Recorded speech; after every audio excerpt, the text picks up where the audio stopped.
The sole purpose of this video is to provide a basic overview and orientation of your new apparatus.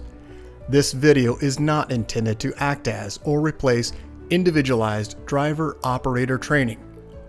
Individual fire departments may base guidelines, policies, and procedures tailored for best practices. Pierce Manufacturing and Hughes Fire Equipment representatives are not liable for injuries caused from acts resulting from actions inconsistent with the information provided within this video and/or accompanying manuals. Refer to the Operation and Maintenance Manual for complete details relating to the components and features of this apparatus. Only trained personnel should operate this vehicle or perform maintenance. You are responsible for learning how to operate this fire apparatus under all conditions without having to refer to the manual while operating at an emergency incident. This video will discuss types of warnings and caution labels. It is your responsibility to locate and identify each of the labels and understand the importance and associated hazards.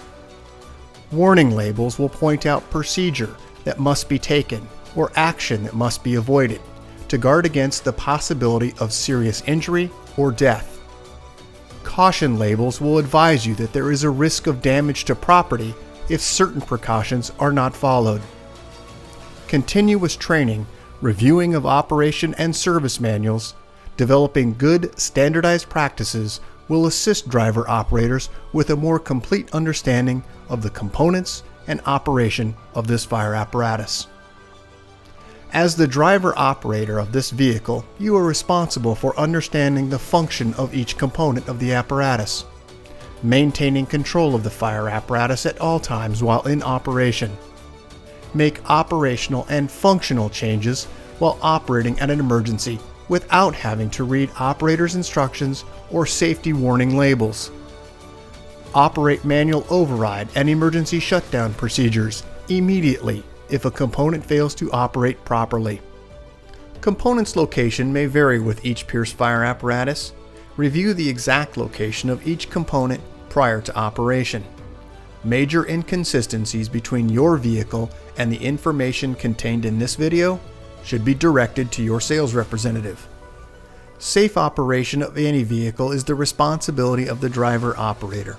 You must learn the location and function of all controls, switches, gauges, valves, inlets, and discharges. Due to a higher center of gravity, heavy trucks have a significantly higher rollover tendency than other types of vehicles. To reduce the risk of rollover, avoid making sharp turns, excessive speed, and avoid abrupt maneuvers.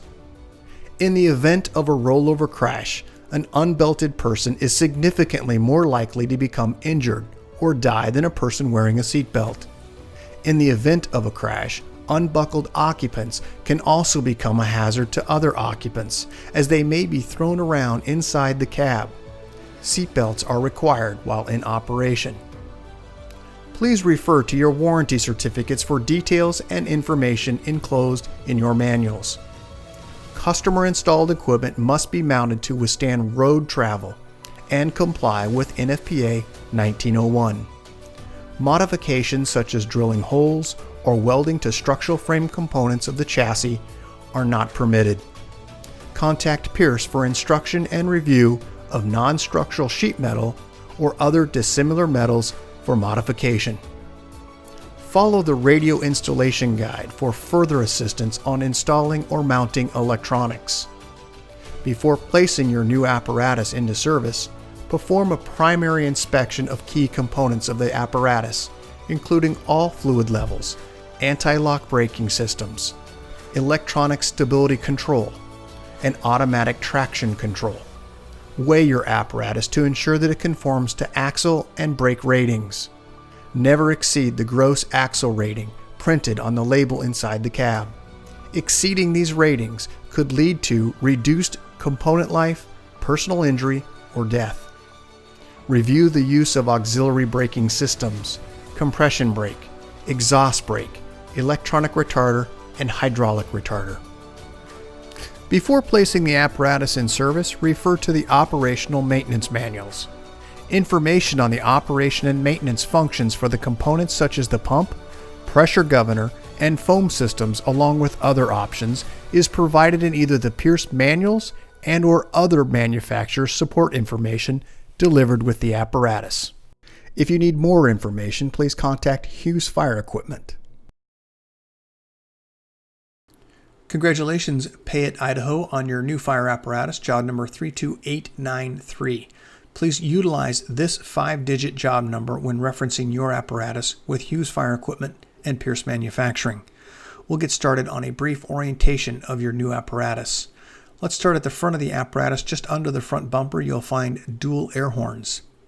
Moving to the left in this image, you'll find on the passenger side bumper the electronic siren and PA speaker. Moving toward the center cutout in the bumper, you'll find your tow hooks. And moving just above the Pierce logo in the grille, you'll find 2 forward-facing emergency warning lights. On the outer edges of the fenders, you'll find your headlight structure composing the low and high beam, and also your turn indicator. Let's take a close-up of some of these images that we just talked about. First, let's start with the Pierce logo emergency warning lights just above that Pierce logo. As we move downward, we'll find the dual air horns located just under the front bumper. Into the cutout area is where you're going to find the tow hooks. Let's now move over to the driver's side front section of the cab. On the side of the fender well, you'll find a side-facing emergency warning light. On the top of the fender well is where you'll find your side-facing turn indicator. Moving up to the very top, you'll find your air intake. This is for the engine. And then moving just to the very back side of the fender is where you'll find the release mechanism on the passenger and driver side to release the hood. Down in the wheel area, you're going to find a sight gauge. Let's take a look at the side of the apparatus. We'll move through some of the items here. Here is that release mechanism once again to tilt the hood. As we move to the mirror section, you'll find the housing holding the flat mirror and also in the lower section a convex mirror. The door handles are a pull handle with a keyed lock. At all points of entry for personnel, there are grab handles for gaining access in and out of the cab. As we move down, you'll find perimeter lighting located just under the step and also just under the cab. Moving to the silver cap, this is your ultra low sulfur diesel fuel. Just to the right of that in this image, you're going to find a blue cap. This is your DEF fill location. Moving just under the step well, this is a close-up of the perimeter lighting. Let's take a closer look here. This is the fill location, ultra low sulfur diesel fuel only, silver cap. Moving to the right, you're going to find the blue cap, which is your DEF fill location. Underneath the bottom section of the cab is where you'll also find the step lights for the front and rear section of the cab. As we move inside of the cab, you'll find grab handles on the right and left side in this image. Moving also inside, you're going to find in the seat comfort controls. This is an air ride seat. On the door panel, you're also going to find your warning and caution information. And then moving back inside the cab, you'll find the master battery switch. Moving up to the top of the image is where you'll find your auto charge system. When plugged into shore power, this will activate, indicating your battery level. To the left, you're going to find your manufactured by Pierce placard, the date of manufacture, the 5-digit job number, in addition with helpful information like your gross vehicle weight rating, cold tire inflation, your VIN number, the fluid capacities, and also the fluid types. At about the left knee of the operator is where you'll find your keyed ignition switch.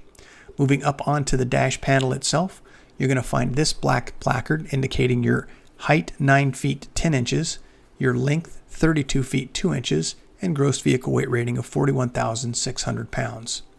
Moving to the left, you're going to find a set of switches. This is your speed control on-off switch.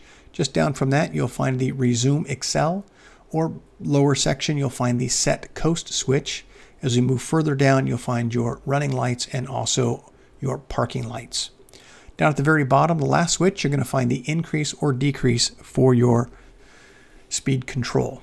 As we move to the column itself, you'll find, just as in a vehicle or a car, you'll find your windshield wiper control, settings for low and high, and also high beam flash. As we look to the dash cluster, we'll find the transmission, water, and oil on the left.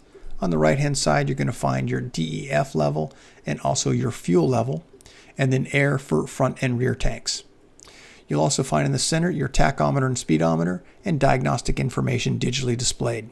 As we move to the right of the cluster, you're going to find this filter minder. This is for your air filter. And just beneath it, you'll find your push-button Allison transmission. As we move to the center section, you'll find these candy cane warnings throughout the vehicle. This is just indicating that there are spare wiring behind this panel. As we move to the left, this is your pump shift. There are two green indicators, one pump engaged and also OK to pump. You'll also find instructions from going from road or from pump to road. Located in the center, you'll find your pull to apply your system parking brake, push to release.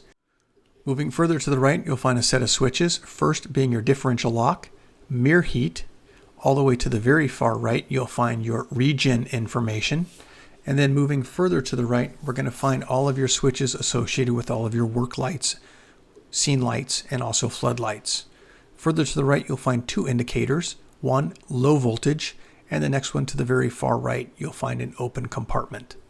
Down to the lower section of switches, we're going to find your electric or air horn switch. To the right, the red switch is going to be your high idle. And then to the right, you'll find a green indicator, OK to engage your high idle. And then moving further to the right, you'll find your tire chains. You'll also find climate control just down at the very bottom of this image. Located between the passenger and driver seat at the floor level, you'll find map book storage. Let's go ahead and move overhead. This is a quick image here of the top section just to familiarize yourself where you're at. Let's move to the center console area overhead. You'll find your Pierce seatbelt information, red indicating someone is in the seat but they are not belted, green that they're in the seat and belted. As we move to the left, you're going to find all of your emergency controls, emergency master, roof light, front warning, side warning, upper and lower rear warnings. Moving further to the right, we're going to find your siren control module. This controls your siren, also an air horn, and also your PA speaker system. As we move down lower, you'll find a caution label. This is the indication not to move your apparatus. It is a do not move. There is a light just beneath that sticker that indicates and flashes that your vehicle has a compartment door open or ajar. Located across the center, you're going to find push on and off lights for map books, and also you'll find a center light located for your cab. Located just beneath that center light is where you'll find your backup monitor. As we look to the rear section of the apparatus, you'll find headset hanger locations and also cab lights. Let's move down to the back section. Quick look. Once again, grab handles on both right and left hand side getting access inside. Located also on the door panel, you'll find all of your warning and caution labels. Let's move now to the rear section, cab section. There are 3 seats across the very back. All of these contain SCBA brackets. Let's go ahead and move just outside of the vehicle. First, let's start on the pump panel itself. We'll start in the upper section here in the red. This is your foam system. This is a Husky 3 foam system. The green button is the system on-off. Just beneath that, you'll find foam percentage, increase and decrease, and also a prime button. There are foam instructions also on the right-hand side. You do have a foam level indicator. It is an LED readout indicating the level of your foam in your tank. As we move to the gray section, you're going to find your gauge test ports for vacuum and pressure. Moving up, you'll find the 2 gauge. These are your master gauges for vacuum and pressure. Moving to the right, you're going to find an audible alarm. The outer bezel does allow you to dampen the sound level. As we move to the right, you're going to find your pressure throttle governor.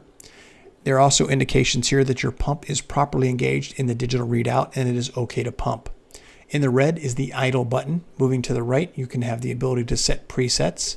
And moving to the right again in this image, you're going to find increase and decrease. That's for increase the pressure, or if you're in the throttle mode, your RPM.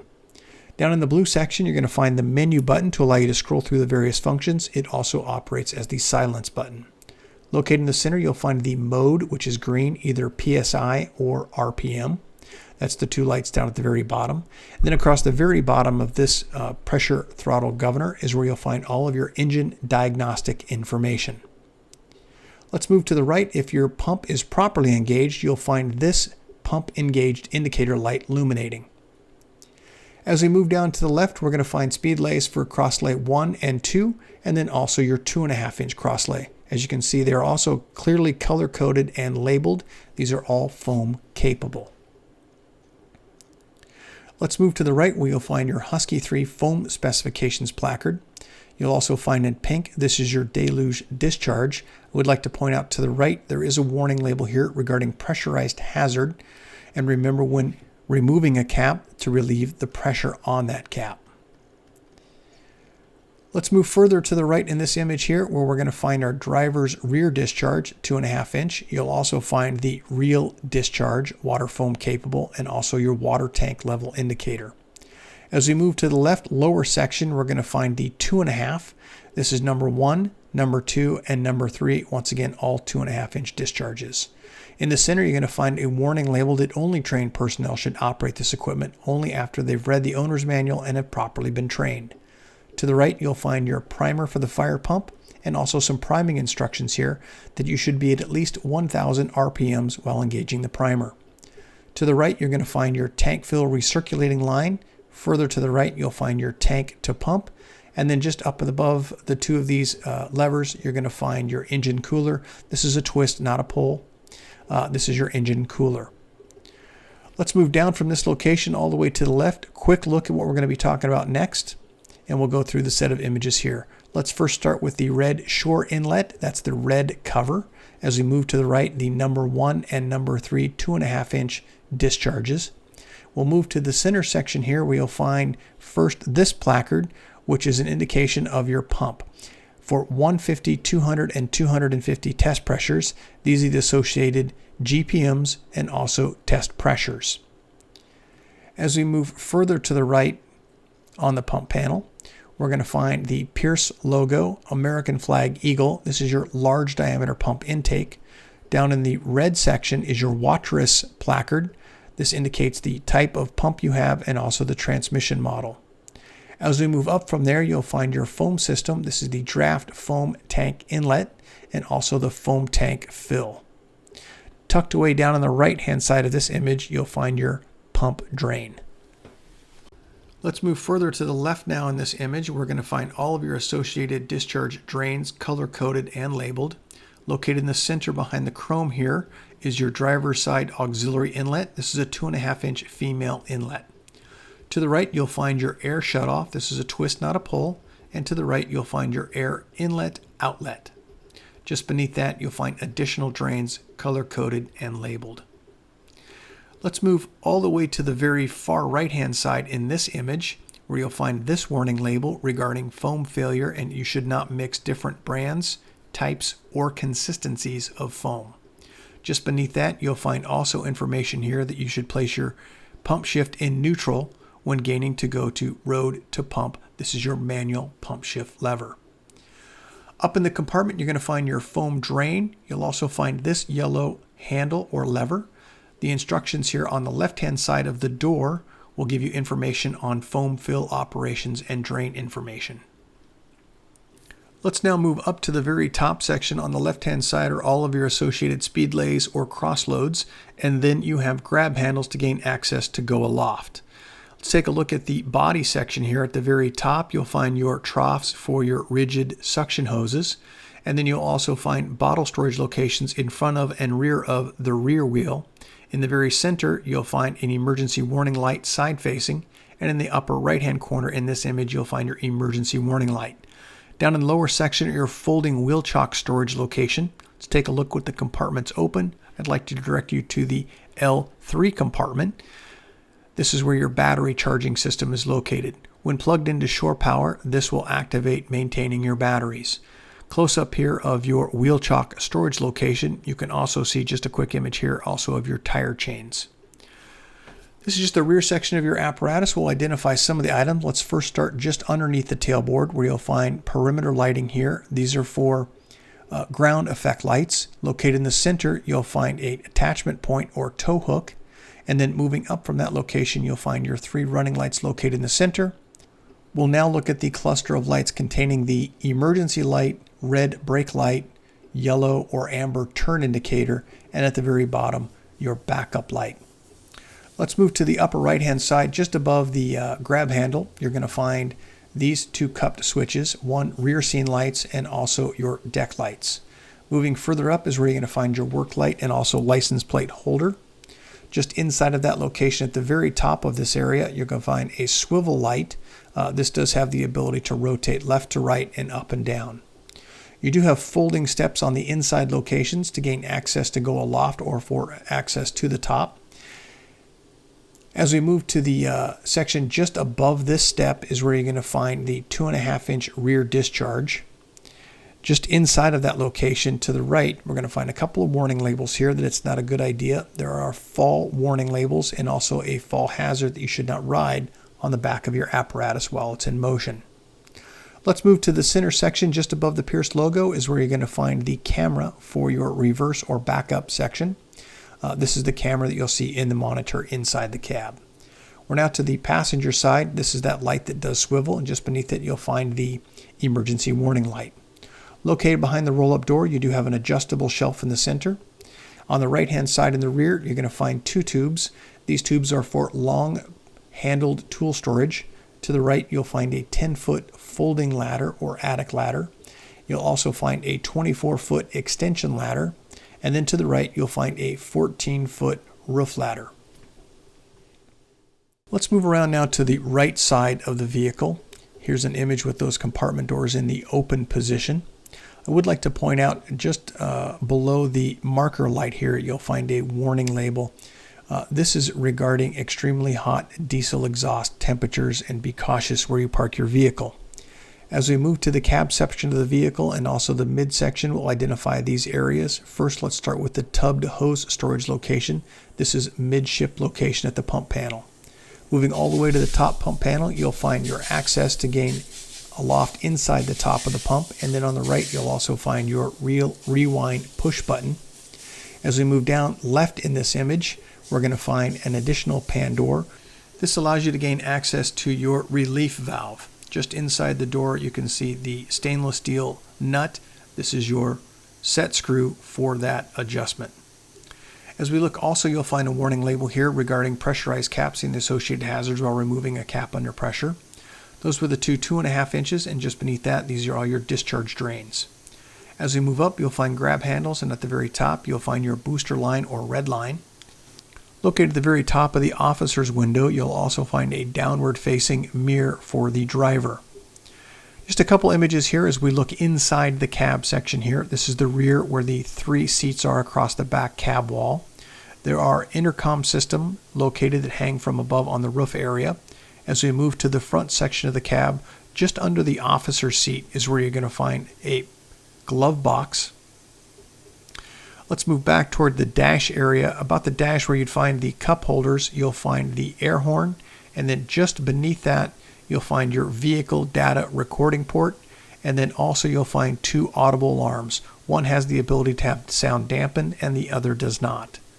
Let's go ahead and move overhead here of the officer's seat. You're going to find the control module for your Firecom intercom system. As we move around to the front section of the cab, we're going to find those release mechanisms to tilt the hood. Once you choose to tilt the hood, both of those will be released. In the very center section of the cab, just above the Freightliner logo, is where you'll find the grab handle to pull and open the hood. Congratulations, Payette, Idaho, on your new fire apparatus, job number 32893. If you have any questions about your apparatus, please contact your Hughes Fire sales representative. Congratulations and thank you.